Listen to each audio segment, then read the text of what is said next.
Michael Heitler, a.k.a. Mike the Pike, was born May 9, 1876 in Jablano, Austria, and arrived in the U.S. with his parents in about 1889 and settled in Chicago. By 1900, he was a full-fledged pimp and operating several brothels on and around West Madison Street.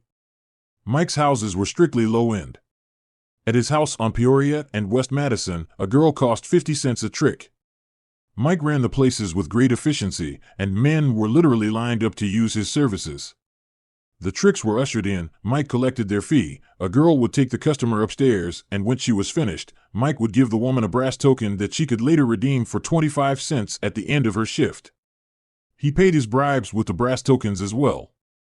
Heitler employed a character named Charlie Monkey Face Jenk. His job was to knock on the girls' doors when they were with a customer and tell them to hurry it up. 9 years he was wrapped up in a scandal involving police corruption, and by 1911 he was a top lieutenant to gambler and saloon chain owner Jacob Mont Tenney's. By the mid-1920s, Tenney's was a multimillionaire and was feeling pressure from the Capone organization to either join up with them or leave the business, so he retired. The Capones made the same offer to Mike the Pike, join up or be gone. He gave in. The Capone operation had a virtual lock on the prostitution rackets in the Midwest, and Heitler had lost most of his influence with the political players and the police.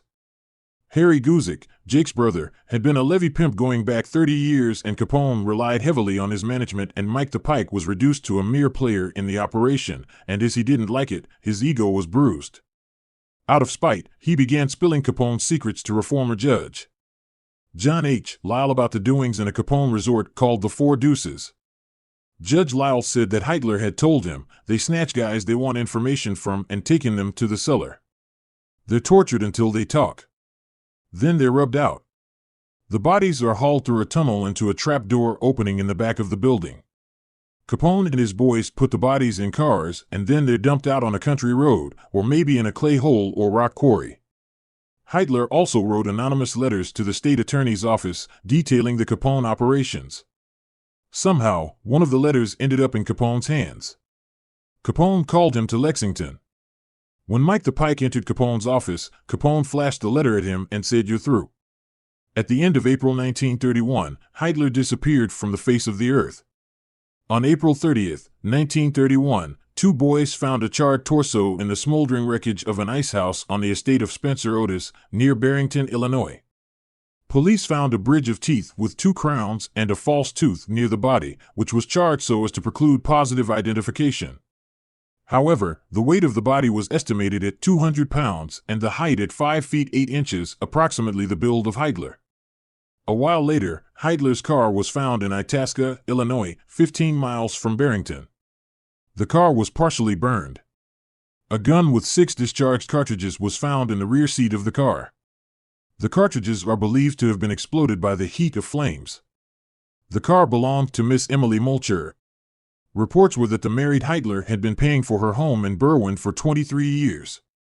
The police wanted answers, and a squad raided the Lexington Hotel. Capone wasn't there, so they rounded up Louis Russo, brother of Machine Gun Jack McGurn, Phil Andrea, Fred Rossi, and Tony Capezio. Dago Lawrence Mangano was picked up at his home at 5529 Flournoy Street. A second raid was launched at the Club Floridian, 674 West Madison Street. Frankie Pope was said to be a part owner. There, the police rounded up Tony Accardo, Lawrence Mangano, cousin of Dago Lawrence Mangano, Benjamin Gravane, and Don Grossman. Nothing came from it. Mike the Pike's murder has never been solved.